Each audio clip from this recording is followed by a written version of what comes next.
الحمد لله نحمده ونستعينه ونستغفره ونعوذ بالله من شرور أنفسنا ومن سيئات أعمالنا من يهد الله فلا مضل له ومن يضلل فلا هادي له وأشهد أن لا إله إلا الله وحده لا شريك له وأشهد أن محمدا عبده ورسوله أما بعد.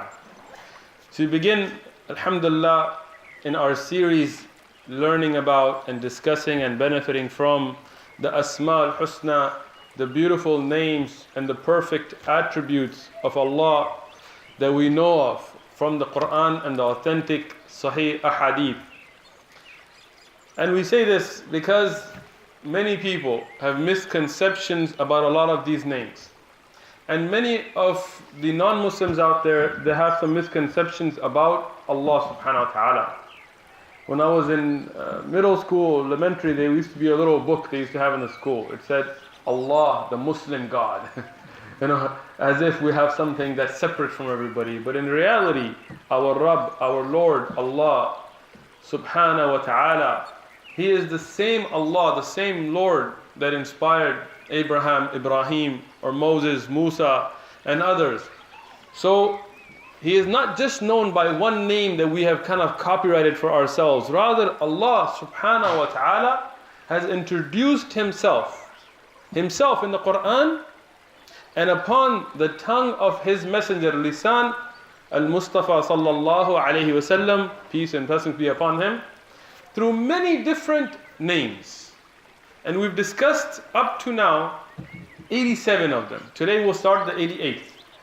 And we will be covering, inshallah, about 114 of these by the will of Allah subhanahu wa ta'ala. And I want to mention there may be other asma that Allah subhanahu wa ta'ala revealed in other books before us that we may not know about today. But it is not okay for us to make up our own names for Allah. For example, you find nowadays, many of our countries we say Khuda. Where is Khuda? Do you find Qur'an, Khuda? Do you find Khuda in the Sunnah, in the Ahadith of Rasulullah sallallahu alaihi wasallam?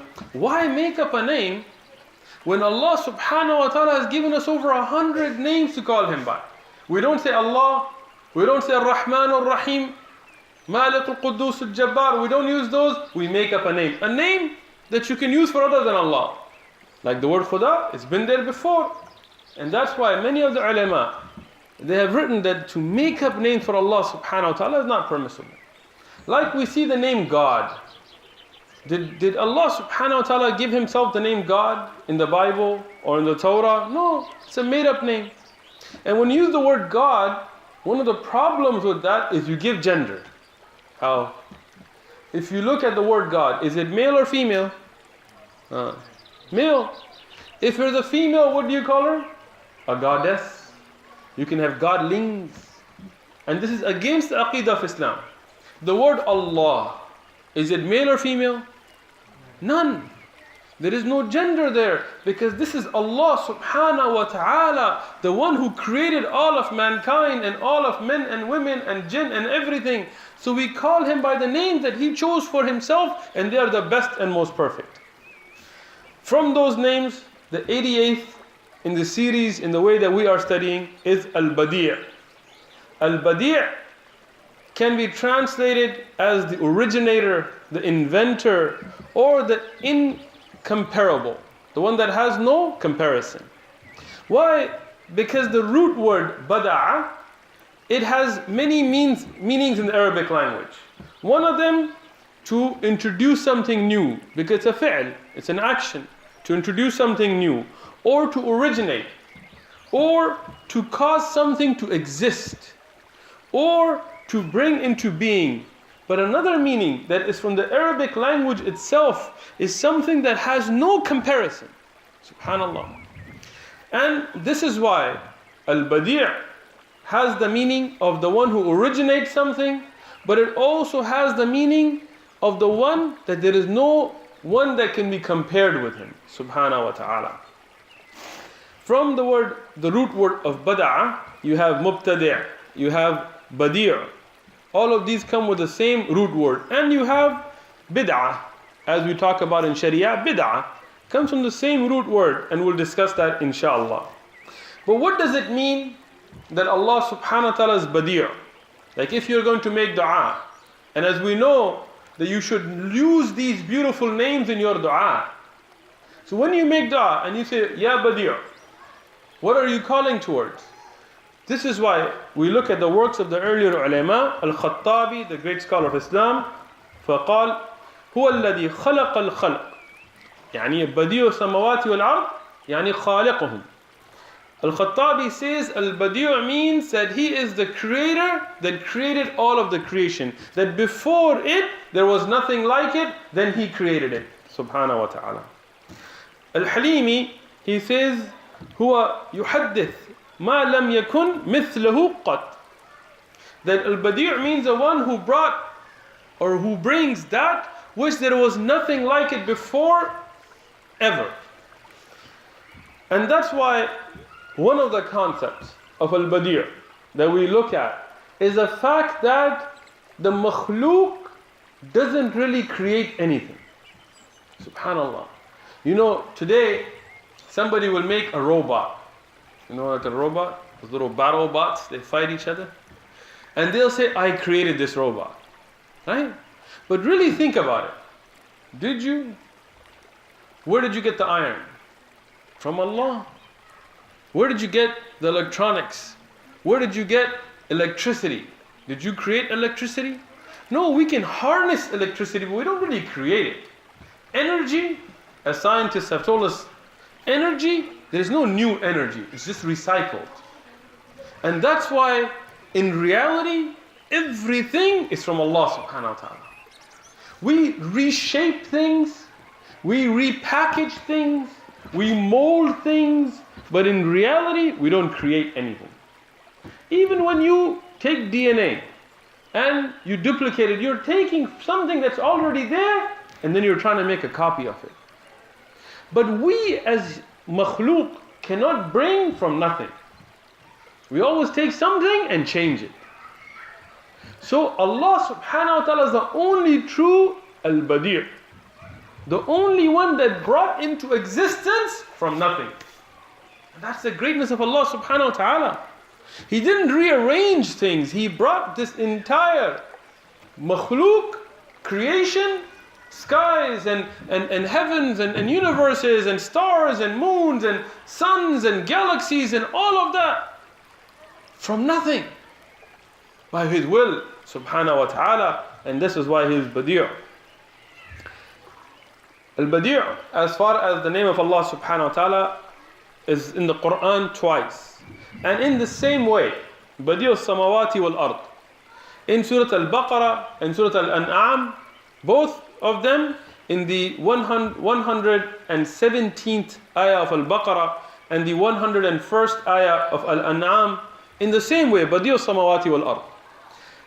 And what we need to now understand with this beautiful ism of Allah subhanahu wa ta'ala is that nobody created from nothing except Allah subhanahu wa ta'ala.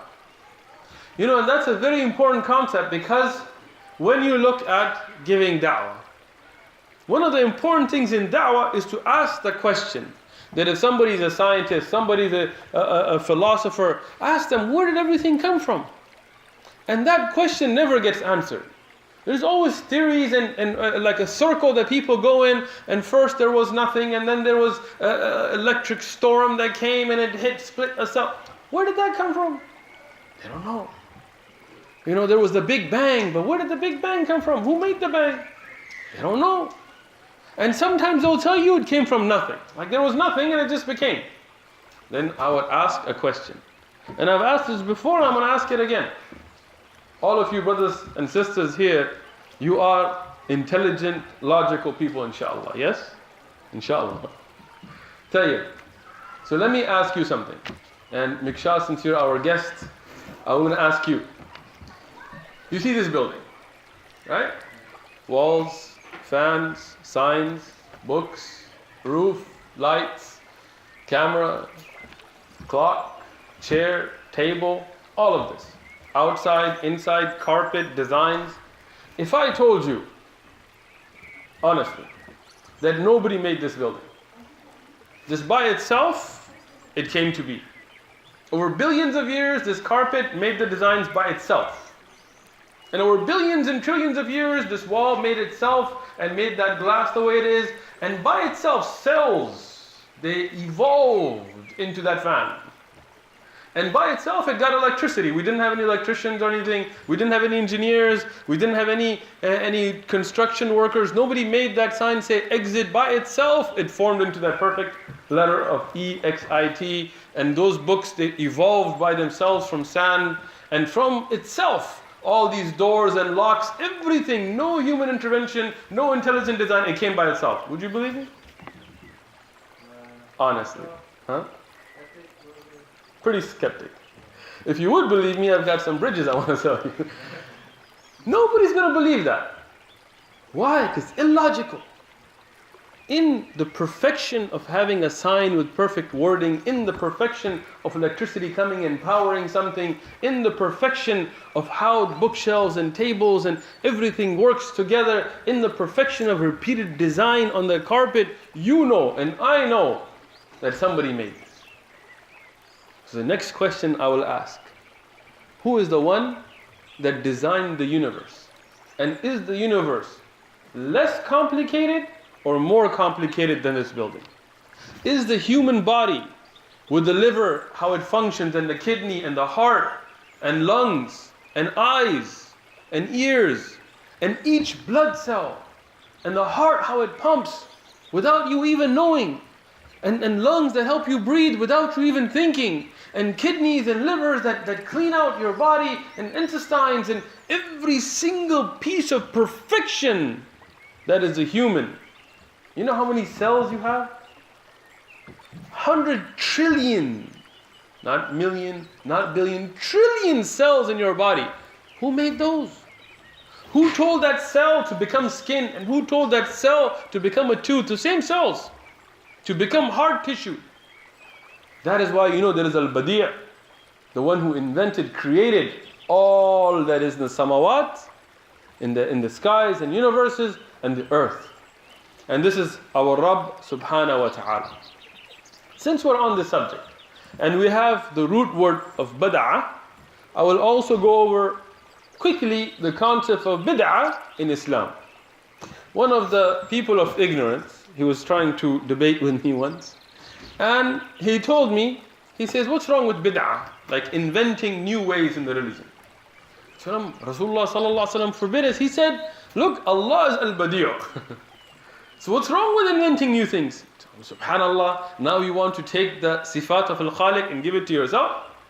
Allah is the one who's shari' as well, the one who gives the sharia. But we cannot make our own sharia. Allah subhanahu wa ta'ala is the one that gives life and death. Does that mean you give life and death now? This is a misconception. And that's why in Islam, we do not invent new ways in the religion. If you want to invent things in life, go for it. In mubahat. You want to invent a new cell phone or a new type of communication device or a new type of car, that instead of just being like the Google car that drives itself, make one that flies itself and goes in water and does flips and whatever you want to do. Because those things are mubah. There is no reward in it and there is no sin in it. Whether you wear an Apple watch or a Samsung watch or a LG watch, doesn't matter. It's your choice. Whether you have a Samsung phone or an Apple phone or a Google phone, it's up to you. You will, in Islam, you don't get any reward or sin for it. So in those things, invent all you like. But in the religion of Islam, Allah subhanahu wa ta'ala completed this religion with the Prophet sallallahu alaihi wasallam. So we do not invent in our religion. Other people, for example, when you go to Catholics and you see a Catholic church, and you walk in and you see the statues of saints, and you ask the question, that didn't Allah, in what He revealed to Musa, in what they call today the 10 Commandments, in what Allah subhanahu wa ta'ala revealed to Musa, what was the first one of those orders? What's the first of the 10 Commandments? Do not worship idols. That's the first. Right? But why is it that you go to a church and you see idols? And people praying to them? And why is it that you see a statue of either Mary or what they think to be Jesus or other saints, people, Saint this and Saint Nick and Saint Valentine and Saint Carlos or whatever, all of these saints and little statues they've put because they have done bid'ah in their religion. They've innovated things that are not in the Bible. If you look at Christmas on the 25th of December, this was a pagan holiday. But you see churches now celebrating Christmas on the 25th of December. I ask those Christian theologians and those people who celebrate these festivals to tell me, I have a Bible at home, let's open it and show me where in the Bible does it mention anything about Christmas. The 25th of December, Santa Claus? Is there a Santa Claus in the Bible? No Saint Nick? Big guy, hot clothes? Reindeer? Shining nose in the Bible? Gifts? What? Christmas trees in the Bible? Easter? Bunnies? Eggs in the Bible? Hide some eggs somewhere? Yeah. Where did these things come from? Bid'ah, innovations. They changed the religion. But Islam, alhamdulillah, we made salah. You ask me about any aspect of that salah, bring me the Qur'an, bring me the Sahih Hadith, I will show it to you, inshaAllah. We fast in Ramadan, from sighting the moon, to fasting in the daytime, to making iftar, to suhoor, all from the Qur'an and the Sahih Hadith of Rasulullah sallallahu alaihi wasallam. You want to go for Hajj? We'll go Hajj the exact same way that the Prophet sallallahu alaihi wasallam made Hajj, even if the means change. Instead of a camel, you may take a car, but you will make the same tawaf. And you will do the same sahi and the same jamarat that the Prophet ﷺ did, and before him the earlier prophets did. We go and stand and pray behind the place where Abraham stood, Ibrahim alayhi salam.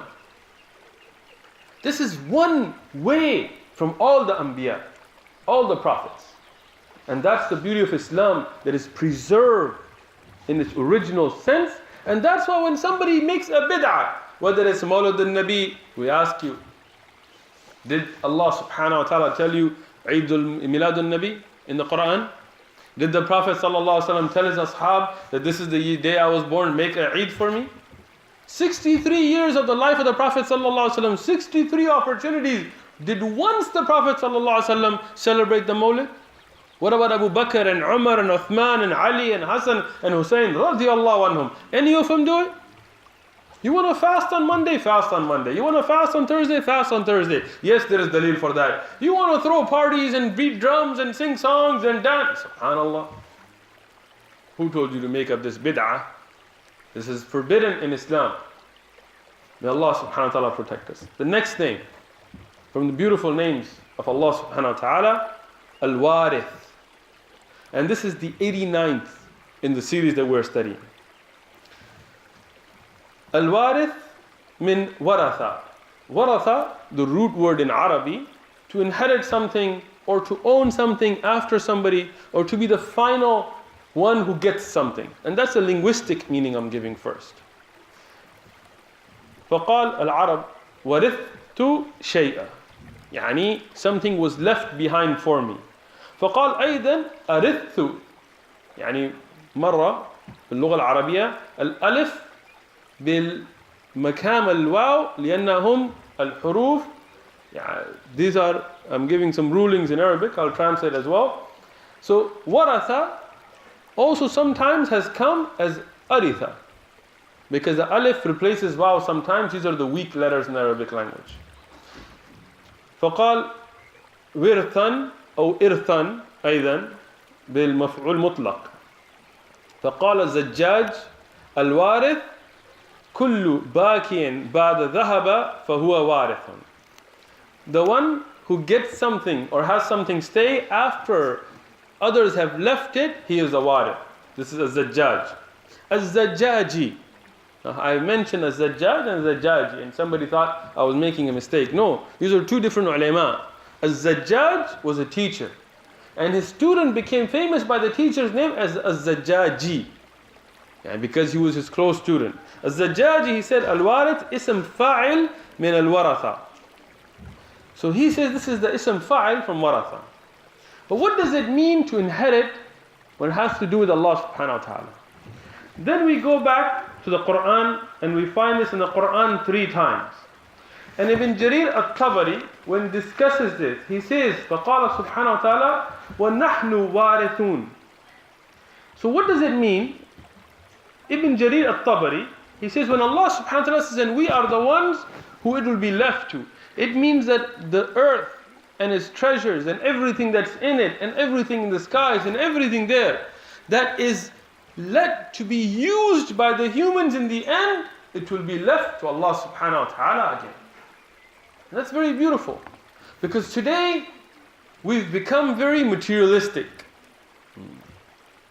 If one of us gets a house, a big house, Brother Asadullah gets his mansion, and then he parks his 50 cars there, and he gets his land and his farms, and he goes out and he says, this is all mine. But then think about this. Was that land not there before you were born? Will it not be there after you die? That means in the end, not only is Allah subhanahu wa ta'ala al-Badi', yani He's the one that created everything, everything's from Allah subhanahu wa ta'ala, but He's al-Warith, yani He is the one that everything will be left to. And this should teach us a lesson in materialism. Don't get so caught up with that car or that expensive lifestyle, because all of that will get left behind. Subhanallah, when I was younger, we had gone to South America in an effort to call people towards Allah subhanahu wa ta'ala. And we went to a city in Venezuela. And in this city, there was a man in a city called San Felipe. There was a man who was a Muslim from Sham, yani from the area that is Palestine, Syria, Jordan, Lebanon, this area. And he had come to Venezuela 60 years before that. And he had spent a long time in Venezuela. And he came poor, but he worked really hard. And he was very smart, and he was good in business, and he became so rich that when we were coming into the city, the people from that city were telling us that you see these buildings, all of these are his. You see these markets, these are all his. You see this mall, it's all his. You see these houses, he owns this whole neighborhood. He was that rich. In fact, the brothers would say that he owns half the property of the whole city there. That's how rich he was. He was so rich that even if somebody wanted to run for elections, they would go to him and ask permission from him first. Very powerful, very rich Muslim. While we were there, he died. Allah subhanahu wa ta'ala wrote for him. He was over 80, he died. We were in the masjid, they said there is a brother who died. They didn't tell us who he was. Somebody just came local, he said somebody died, we need to make janazah. There was nobody else in the masjid but us, so we said okay, we'll go make janazah, whoever it is. When they took us, we went up a hill and there were guards and fences and the whole place was guarded off. We're like, man, who is this guy? When we got to the house, it was literally like a mansion.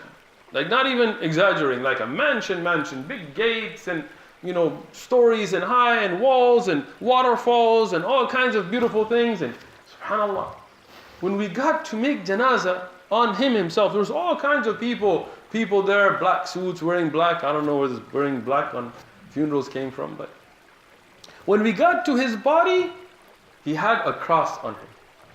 Big wooden cross. So what is this? How can we make janazah on somebody who has a big salib? They said because he was so busy trying to make that money that all his children, they had bad relations with him. And they all became kuffar. None of his children were Muslim. And that's why they said, we want to bury him with a cross. But he, in his will and his testament, he wrote that if I die, go to the masjid and get people to bury me as a Muslim. Now we had a problem. We had this discussion. We told them we want to take this cross. We need to make janazah on him. They said no, they were his kids. After a long discussion, they said, okay, we'll take it off for you to make janazah. He's Muslim, it's his haqq. He died a Muslim. So they took the cross off, we made janazah on him. When we were leaving, we saw they put it back.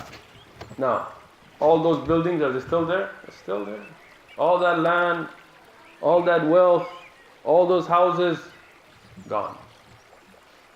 Gone from him. Somebody else got it.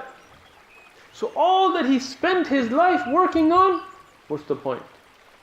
If he had left behind him pious children, وَلَدَ صَالِحٍ يَدْعُو لَهُ, that would make dua for him, it would be bringing him reward until the Day of Judgment. Until they were making dua, and their children and whoever they taught. This is the reality of your wealth. But all of that dunya, you will not be the warith of it. It will go back to Allah subhanahu wa ta'ala. And here I mentioned the hadith that Rasulullah sallallahu alaihi wasallam has mentioned to us, that, and I'm summarizing for time, that after the Day of Judgment, meaning before the Day of Judgment, Allah subhanahu wa ta'ala will order Israfil alayhi salam to blow the trumpet, as you know, and Malik al-Maut to take Israfil's life and his own life. Even Malik al-Maut, the angel of death, will die. And then in the creation there will be nothing left. Angels, humans, jinn, everything will finish. And then Allah subhanahu wa ta'ala will roll up the samawat and earth in his right hand, and then he will ask, where are the jabbareen? Where are the people of pride and the kings and those that would say we are something, those that had that jabbar, that felt of power? Where are they today? Where are the kings today? And after a long period, Allah subhanahu wa ta'ala will reply himself. He said, today there is none but me. He is al-warith. Everything will go to Allah subhanahu wa ta'ala. And then Allah subhanahu wa ta'ala will bring life into Israfil alayhi salam again, and then the makhluk will be raised again, and the Day of Judgment will begin. But this is an example for us to know, don't get arrogant. Don't think, that you have everything. Just because you have a little tower you sit in, when you have your funny looking hair and short hands, doesn't mean that you should now think you're something. Because in the end, all that property will be there and you'll be gone. So what should you do is prepare for meeting your Rabb, your Lord, by doing good deeds, by having the right belief, by taking care of people, by giving sadaqah, by giving charity. Prepare that when you go in front of Allah, that will be your real bank balance. That will be the real wealth are those good deeds. May Allah subhanahu wa ta'ala protect us.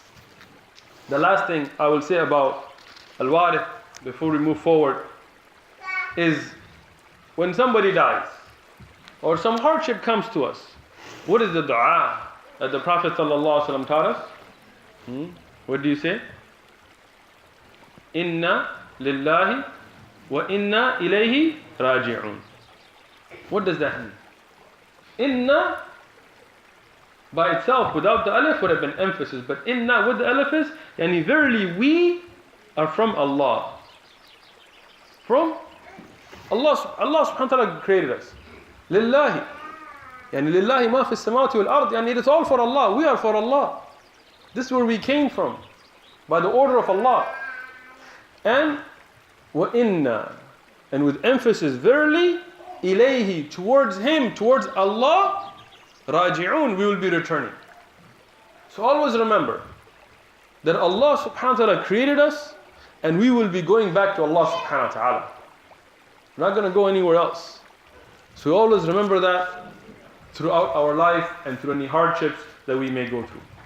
The next name from the beautiful Asma al-Husna that we'll be covering is the 90th in the tartib that we're following, which is Al-Muhit. Al-Muhit comes from Ha, Waw, Ta. The root word is Ha, Waw, Ta. Even though when we look at Al-Muhit, there is no Waw in it. And that is with the way Sarf works in the Arabic language. Because Waw, Alif and Ya, these are the weak letters. When they change forms, you change them many times. Like Qalu and Qala. Comes from the same root word. One has a Waw, one has a Alif. Qila. Again. So here, Al-Muhit comes from Ha, Waw, Ta. That is the root word. And it's 8 times in the Qur'an. Wallahu muhitu bil kafirin. Subhanallah. Many of the brothers, when you ask somebody a question, what does that mean? People don't understand. Inna Allah bima ya'lamuna muhit. Wa kana Allah bi kulli shay'in muhita. Ibn Jarir al-Tabari, the great mufassir of Quran, he explained al-muhit. And he said, when Allah subhanahu wa ta'ala says, Wallahu muhitu bil kafirin, yani that Allah subhanahu wa ta'ala, He will surround and bring together the kuffar and will punish them and take account of them, that they cannot escape from Him. And that is why when we go back to the root words, Darwish in his I'rab al-Qur'an, another person they discuss that hawata has a root word of surrounding something, or being pervading something, or being prevalent on and having something gathered together that you are able over. And that's why Ibn Jarir al-Tabari says that when people they do kufr, they start to think that we can do whatever we want. You know, when somebody gets really arrogant, you tell them, look, don't oppress people, don't kill people, don't harm people. And they think nobody can stop us, we have the power. But here Allah subhanahu wa ta'ala is showing them that they cannot escape Allah subhanahu wa ta'ala. He is the all-encompassing. He brings everything together. This is al-muhit. And that's why Allah subhanahu wa ta'ala has used it in different ways. One, that muhit bil kuffar or bil kafirin. Why? Because the people who are disobedient, they start thinking we can do whatever and we're going to get away with it. You know, people, sometimes they kill somebody and they don't get caught. Sometimes they molest or rape or do anything horrible or chemically gas a people and murder people. And maybe in dunya, in the world, they won't get caught. But Allah is fair. Nobody gets away with anything. Because even if in this world you get away with it, in the end, you go back to Allah and Allah will take account. And even if you're Muslim, you know, some of the religions, they have this idea, you just accept, you know, their Lord and that's it. You can do whatever you want and you're going to heaven. Islam, we don't have that idea. Every Muslim will be made to go and pay account on the Day of Judgment. So even if you are a Muslim, that is just the base of what you need to be successful, Iman. But after that, you need to do amal al-salihat. You need to earn that mercy. Because nobody will enter Jannah, even with their amal, only with the mercy of Allah subhanahu wa ta'ala. So you have to show, you have to beg, you have to make dua, you have to be concerned. And that's why Allah subhanahu wa ta'ala, He also mentions, Inna Allah bima ya'lamuna yuhitun. What does that mean? That Allah subhanahu wa ta'ala, verily, He knows, and He has recorded, and He will take account for actions. And then Allah subhanahu wa ta'ala, وَكَانَ اللَّهُ بِكُلِّ شَيْءٍ مُحِيطًا. Everything is in the ilm of Allah subhanahu wa ta'ala, under the power of Allah subhanahu wa ta'ala. And that's why Ibn al-Qayyim al-Jawziyah, he talks about this, that he says, al-muhit here has two meanings for Allah subhanahu wa ta'ala. One, that Allah subhanahu wa ta'ala has everything in His knowledge. Nothing escapes Allah. And second, that He has everything in His power. There is nothing in the universe that is without the power of Allah subhanahu wa ta'ala. Allah subhanahu wa ta'ala is qadir, He is able upon all of that. Ibn Jarir al-Tabari, he also talks about this, and he says that Allah subhanahu wa ta'ala is all knowing and all able over His creation. Ahata bi kulli shay'in ilma. And he brings that as a dalil. Imam Ibn Kathir, he says that ibad cannot escape the punishment of Allah and the knowledge of Allah and the grasp of Allah subhanahu wa ta'ala. And that brings me to the last of the Asma al-Husna that we'll do today. And this is 91 in the series that we've been doing. And this is a beautiful name of Allah subhanahu wa ta'ala, many times misunderstood, but we'll explain it insha'Allah, which is Al-Qareeb. Al-Qareeb, yani the one who is close. And this is the general meaning that people give. But what does that mean, being close?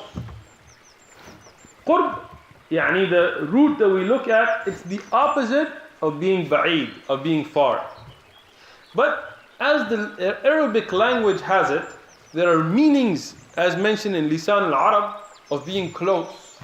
And I will summarize from there for the sake of time. You know, sometimes when you talk about close, you mean distance. Yani, I could say I'm sitting close to Muawiyah. But sometimes it may have a meaning that is spiritual, that is a feeling, Like you could say that this Shaykh, he's very close to my heart. Even though you may be thousands of miles away from him. Or you could say, my mother, my father, my children are very close to me, even if there is distance between you. And that's a very beautiful meaning that we mention. And that is why when Allah subhanahu wa ta'ala mentioned in 3 times in the Qur'an, you will find that meaning there. But when people would ask Allah subhanahu wa ta'ala, ask the Prophet sallallahu alaihi wasallam about Allah subhanahu wa ta'ala, well, he told them, فَإِذَا سَأَلَكَ عِبَادِي, يعني if they ask you, my slave, عَنِّي, about me, what do you say? فَإِنِّي قَرِيبٌ, verily I am close.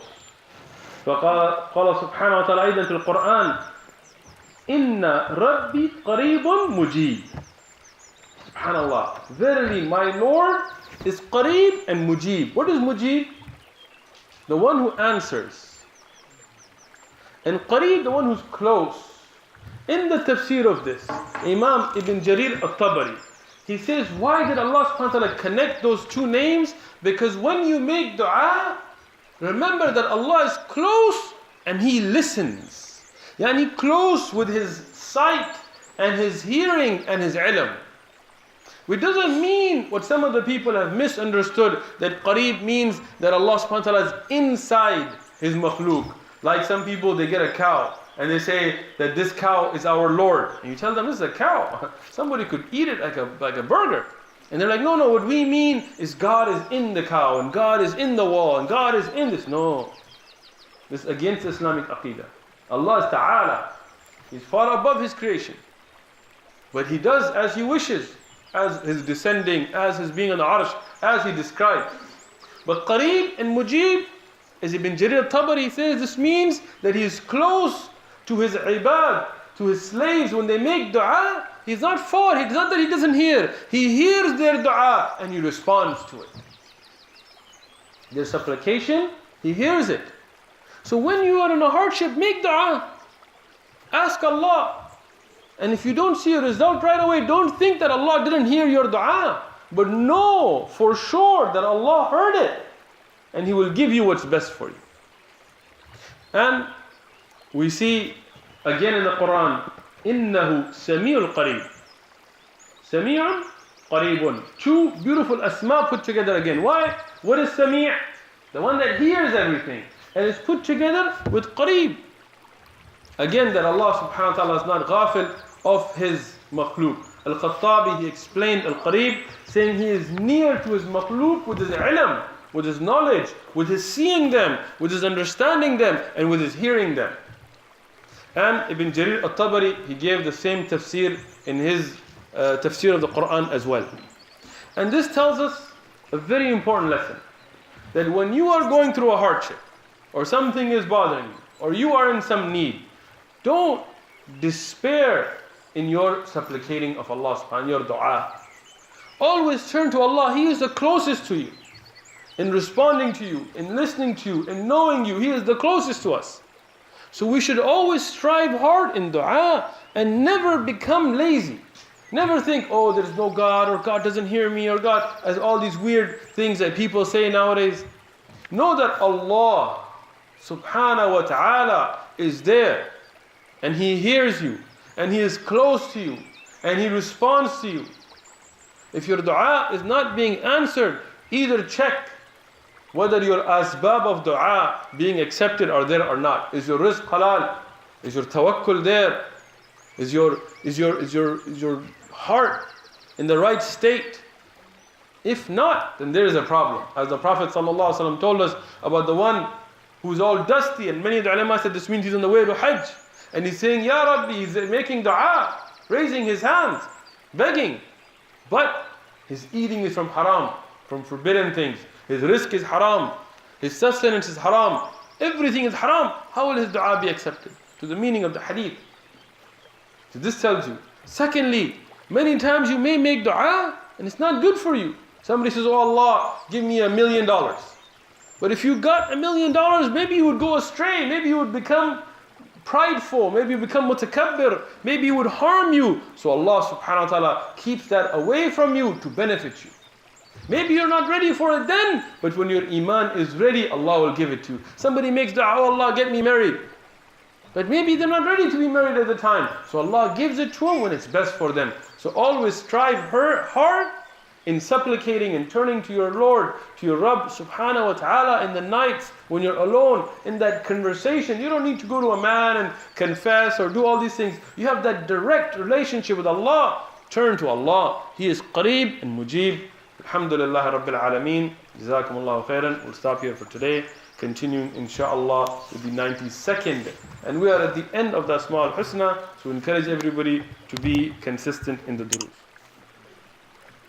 إلا تنصروه فقد نصره الله